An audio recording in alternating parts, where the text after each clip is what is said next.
you people back in the Shire, turn your porch lights off because we're coming home with a trophy.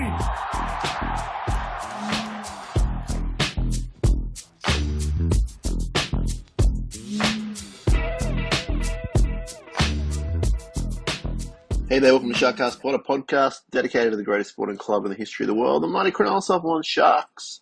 The short, sharp preview episode is brought to you by Dyson Logistics, the Royal Media Yacht Club in board hacking, and Jason Hawes at Cripps & Cripps Real Estate. My name is Sam Shinazzi. I'm flying on my lonesome this evening. That won't be the case in 24 hours when the Sharks take on the Bulldogs. 6 o'clock down at Shark Park. First home game of the year is always a great occasion, and I encourage all of you that can get down there to do so. And if you can't, enjoy the coverage on Fox, KO, the radio perhaps, however you are going to consume the game. Enjoy it. Let's get the 2 points. We do have someone making their Sharks debut, and that is Big Tuku Haitapua. He's stepping in for Royce Hunt, who is a bit unwell, and he will not be part of the 17 this week. So Big Tukes gets his opportunity. He's had a really good off season. We've talked about it a bit on the show already throughout the year, and all reports coming back to us are pretty impressive, and it'll be good to see him out there. He's a very tough unit if you haven't seen him. Got some size about him, and probably more mobile than you might imagine given his reputation for being a big, huge monster. It'll be very fascinating to see how many minutes he plays, in particular who he comes on for, etc. So looking forward to seeing him go out there and represent the jersey. It's a great achievement, and we welcome him to the NRL Sharks family, so to speak. So this is the 100th game between the Sharks and the Bulldogs, 100th meeting. The Bulldogs have the better record overall, and it's actually their best record against any team they've faced 100 times. The Sharks have only played one team on more occasions. Do you know who that was? That is, excuse the language, the Roosters. 101 games against the Roosters.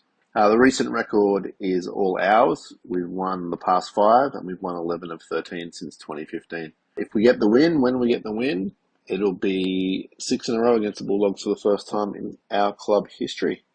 We mentioned it on the show earlier in the week, but the last time the Sharks won the first 2 games to a season was a long time ago. It's only happened once in the past 21 years. It was in 2008. Very memorable wins for those who remember. Went to Brookvale and won 16-10. Went to Melbourne, won 17-16, a very fiery match. And that got us on our way to come equal first, and had the memorable home semi in 2008, week 1. Unfortunately, between then and week 3 of the finals, Brett Seymour hurt himself really poorly. That was it. Got knocked out by Melbourne 28-0. But the point is, we started the season 2-0, and that's what we want to do this year. That's what we're going to do this year against the Bulldogs on Friday night. So the past 5 wins have been by 12 points or more, and we've done it kind of easy against the Bulldogs in that time. The Bulldogs only have a longer streak of 13 points or more against Penrith. So Sharks have had it over them in recent times, which is great. We've won the past 4 at Shark Park. Last year we won 48 points to 10 in a pretty convincing win, obviously, in round 16. And we're already on our best winning streak against them at Shark Park. So got to keep that up. It hasn't always been that way, because those of you that remember, for 10 years from 2001, the Bulldogs won the majority of games at Shark Park. We could not beat them there. So good to have the wood over them at the moment. Let's keep it going. Coach Fitzgibbon has his best record against the Bulldogs. Obviously a short career, but still, that's who he's got his best record against, along with the Dragons. Those of you that like to know these things, the Sharks have scored the opening try in each of the past 5 games. No surprise there, given they've gone on to win by pretty big margins. Coming off a very impressive round 1 game, the Sharks, 16 unanswered points. I think with the stats going more our way tomorrow night, which I hope they will, I think it'll be a bigger win against the Bulldogs, and it'll be more, I guess, convincing in the sense of not such a struggle like it was last week. Having said that, the Bulldogs only had minimal sets of football, particularly in the first half, and they hung in the game for a long time. And Parramatta only really put them away towards the end of the game. So, despite the scoreline for the Bulldogs last week against Parramatta losing 26-8, it wasn't that convincing. It was convincing, but it wasn't a smashing. It wasn't like Parramatta had to work for it. And we might get that tomorrow night against the Bulldogs. The Bulldogs are not without talent, but I do feel that we have enough to get the job done, especially if those stats go our way. Last week we had 14 tackles inside our opposition 20. 14. The Warriors had 4 times the amount. So not only do we have good defence, when we were down that end, we made it count, which is awesome. So really good signs on both sides of the field. We do want to win more home games this year, because if you win the majority of your home games and you jag a few, you're on your way. And last year we only won 6 of 11, and that was the fewest since 2017. And obviously there was a couple of years we were away at Cogra, so it's not so bad, but still we're expected to win at Shark Park. It's a place you want to make other teams fear coming, like in days gone by, and it starts tomorrow night against the Bulldogs. The Bulldogs did miss 40 tackles, and they conceded 16 offloads. So they only had 12 tackles inside the opposition 20 compared to Parramatta's 51. The Warriors had 42 against us. That shows the difference in teams right there between the Sharks and the Bulldogs. So very similar situations. We won by 4, they lost by 18. Dating back to last year, they've lost 5 games in a row now. Away from Homebush and the stadium there, they've lost 5 games by 18 points or more. Last year they only had 1 win against top 8 side from 12 games, and that was very early in the season when they knocked off the Storm somehow. So, stats-wise and history-wise, recent history-wise at least, the Sharks should have enough here to get the job done. We're all hoping that's the case. I think something would have to majorly go wrong, and that would be injury or ill discipline or something crazy. Weather, knock wood right there. We're going to be fine. The weather, I think, is not great tomorrow at times, but I believe by kickoff it should be okay to go. The surface at Shark Park is very, very good. That shouldn't be a problem at all.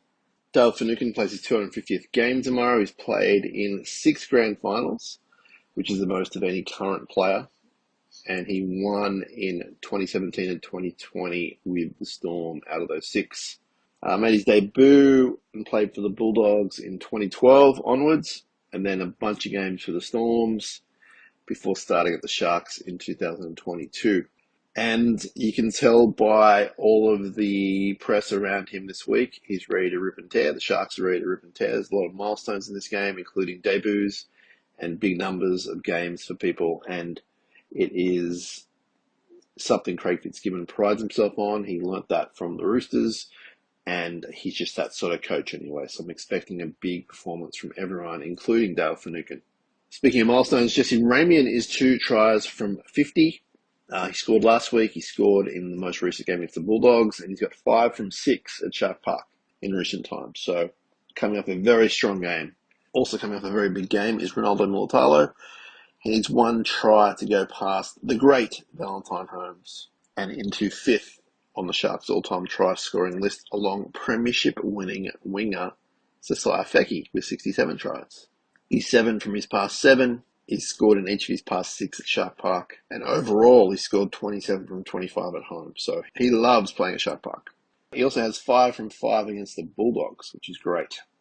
Sione Katoa also loves playing against the Bulldogs. He scored 7 in his past 5. I would look towards running down the middle towards Reid, really making the most of getting the big forwards over him. He can tackle, of course. He makes a lot of tackles per game, but he also misses a lot. And I think that Blake Taff also can be targeted at fullback.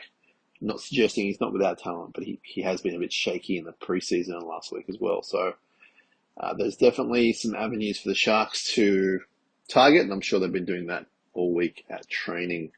Should be a great occasion. Can't wait to get down there, and we will talk to you when we can after that performance. But looking forward to just a really strong performance from the Sharks. Defensively, I want to see the same thing as last week. Attack-wise, I want to see better handling and potentially a few more tries as well, just to get us out of any danger periods throughout the game. I want to see no injuries, and I want to see everyone having a great time, whether you're at the ground or not. Thanks for your support this week, listening to the shows and watching the shows. We are on all sorts of social platforms and streaming places and podcast places. So please just look out for us. If you see us, give us a follow, give us a like. Tell your friends, family, tell the people at the game, listen to SharkCast. Give it a shot at least, and if it's not for them, hey, that's fair enough. But get the word out there. We want to keep spreading this far and wide around the world. We'll be back as soon as we can. You know we will. And you take care. We will talk to you soon. Up, Cronulla. Sharkies! Sharkies!